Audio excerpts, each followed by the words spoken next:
अभ्यास institute of education. जो आज हम टॉपिक करने वाले हैं वो is matter round of pure का बिल्कुल लास्ट का कुछ पोर्शन है। इसमें से काफी कुछ आपने पहले 7th 8th में किया हुआ है, तो ज्यादा टाइम और ज्यादा डिफिकल्टी नहीं लगेगी समझने में। एंड तक देखेंगे तो हो सकता है 99% चांसेस है याद ही हो जाएगा आपको। So stay tuned till the very very last. शुरू करते हैं। सबसे पहले आज मैं आपको प्योर सब्सटेंसेस के बारे में समझाऊंगी।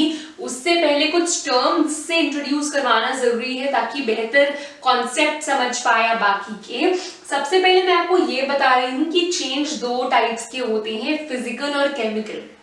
अच्छा, अगर मैं बोल रही हूँ मुझे किसी सब्सटेंस की फिजिकल प्रॉपर्टी बतानी है तो वो क्या होगी। मैंने बोला मुझे इस मार्कर की फिजिकल प्रॉपर्टी बतानी है, तो आप बोलोगे ये सॉलिड है, आप बोलोगे ये सिलिंड्रिकल इन शेप है, आप ज्यादा से ज्यादा ये बोल सकते हो रिजिड है, कम फ्लूइड है, डेंसिटी कितनी है वो निकाल लेंगे, मास देख लेंगे इसका। तो किसी भी सब्सटेंस की फिजिकल प्रॉपर्टीज में किसी कारण जब चेंज आता है उसको कहते हैं फिजिकल चेंज। पानी है, मैंने फ्रिज में रख दिया, जमकर आइस बन गया, there is a change in state of matter and that is a physical change। उसमें कुछ नया बन के नहीं निकलता है फिजिकल चेंजेस में, there is just a change in physical property कि पहले उसका जो state of matter था वो लिक्विड था, अब सॉलिड हो गया। आप बोलोगे बन तो गई नई चीज, आइस बन के निकल गई, और क्या नया बनाना है। तो सर और मैम ये भी तो देखिए कि आप में उस जो पानी है वो पहले भी H2O था और आइस भी H2O है, उसके केमिकल कॉम्पोजिशन में कोई चेंज नहीं हुआ। न्यू सब्सटेंस फॉर्म होने से मेरा मतलब है कि कोई और ही कॉम्पोजिशन का नया सब्सटेंस बन जाए। सो फिजिकल चेंज क्या होता है, जब कोई भी सब्सटेंस की फिजिकल प्रॉपर्टी चेंज हो। क्या हो? फिजिकल प्रॉपर्टी चेंज हो। एग्जाम्पल ले लेते हैं हम। मैंने आपको एग्जाम्पल बोला change in state of matter. क्या बोला? Change in state of matter, change in state of matter. And usually ये जो चेंजेस हैं ये यूजुअली रिवर्सिबल होते हैं, यूजुअली रिवर्सिबल होते हैं। कुछ ऐसे भी होते हैं जो इररिवर्सिबल होते हैं, लेकिन उसमें कोई नया सब्सटेंस फॉर्म नहीं हो रहा है। सो एज अ रिजल्ट हम उनको फिजिकल चेंज में क्लासिफाई कर देंगे, राइट। एंड सो यूजुअली ये रिवर्सिबल है। मैं वापस अगर आइस को मेल्ट कर दूंगी तो वो लिक्विड बन जाएगा, है ना। एंड कोई नया प्रोडक्ट फॉर्म नहीं हो रहा, no new product is being formed. अगर आपको फिजिकल चेंज समझ में आ गया है, हम चल रहे हैं केमिकल चेंज पे। केमिकल चेंज वो होता है जब किसी सब्सटेंस की केमिकल प्रॉपर्टीज चेंज हो रही है किसी कारण।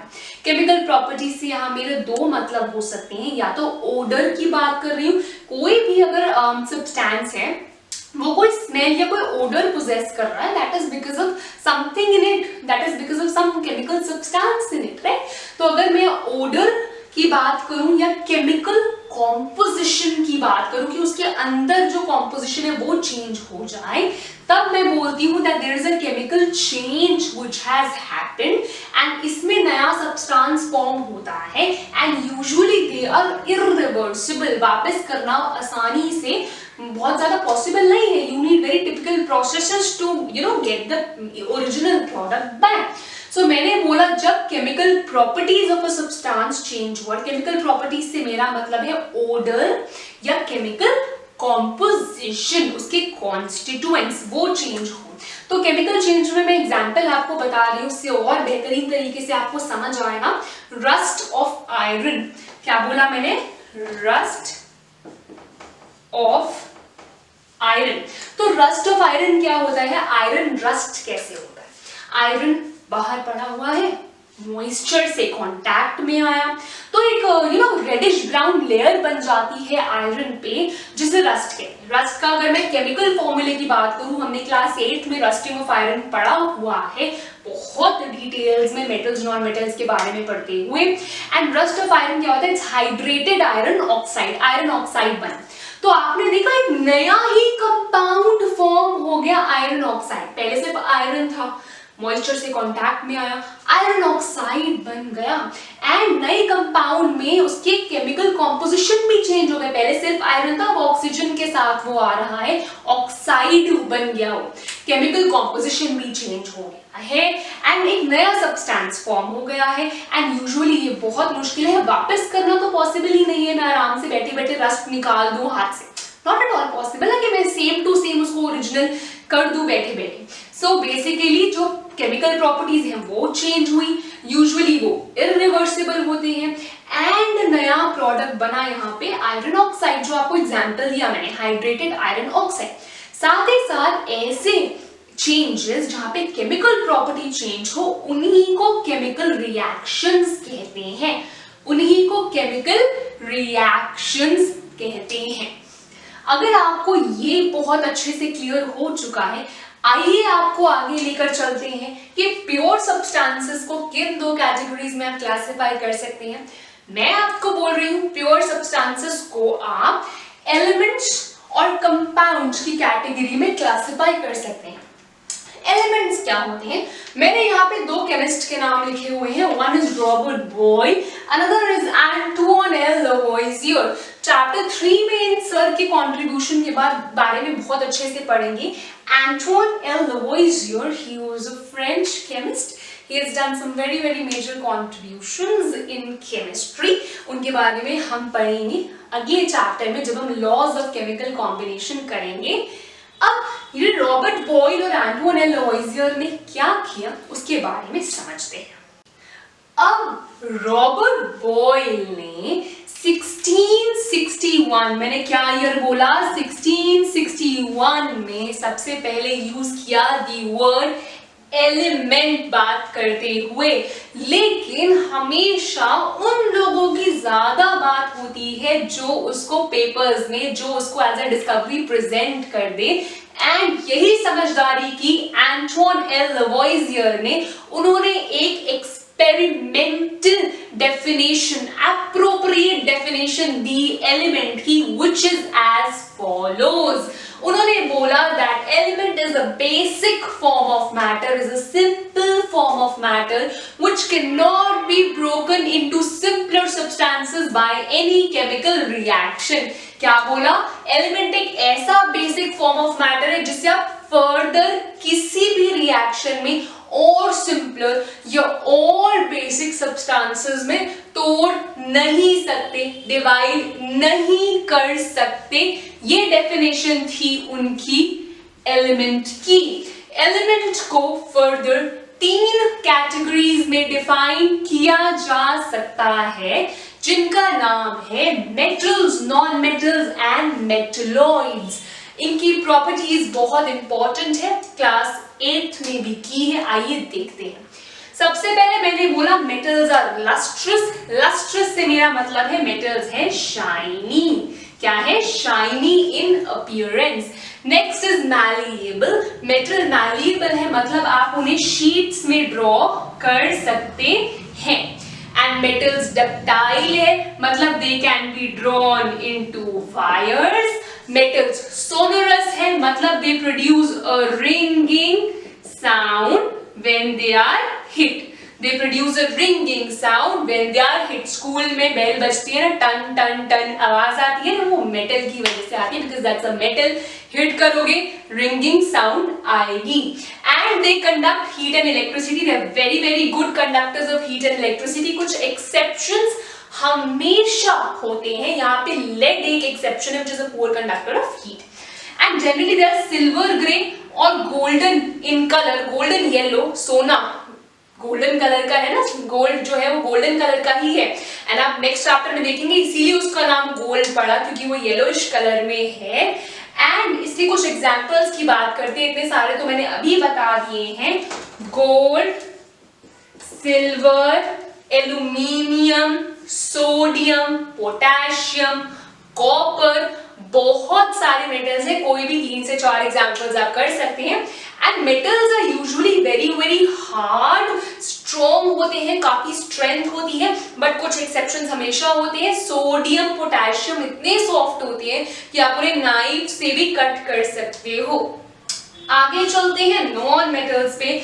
Variety of colours, sulphur is yellow in colour, iodine is purple, violetish in colour. तो वैरायटी ऑफ कलर्स डिस्प्ले करते हैं हमारे नॉन मेटल्स, एंड लेकिन वो सोनरस नहीं होते, they produce no ringing sound when they are hit, they are not ductile, that is they cannot be drawn into wires, they are not malleable, cannot be drawn into sheets also, they are not lustrous, but the exceptions are always there, iodine और diamond बहुत lustrous है।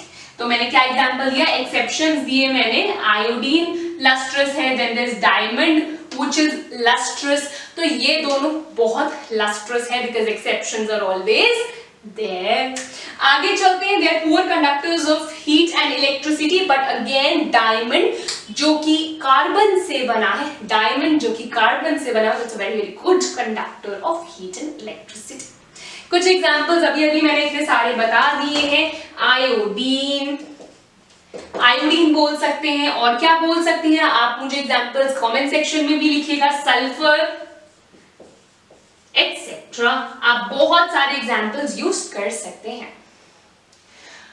आगे चलते हैं हम metalloids पे। Metalloids वो होते हैं, वो टाइप ऑफ एलिमेंट है जो इंटरमीडिएट प्रॉपर्टीज दिखा रहा है। क्या दिखा रहा है? Intermediate properties. और इंटरमीडिएट प्रॉपर्टीज से मेरा मतलब है कुछ प्रॉपर्टीज वो मेटल्स की दिखाता है, कुछ प्रॉपर्टीज वो नॉन मेटल्स की दिखाता है। एग्जांपल्स की बात करते हैं, आइए, सिलिकॉन, सिलिकॉन, जर्मेनियम, जर्मेनियम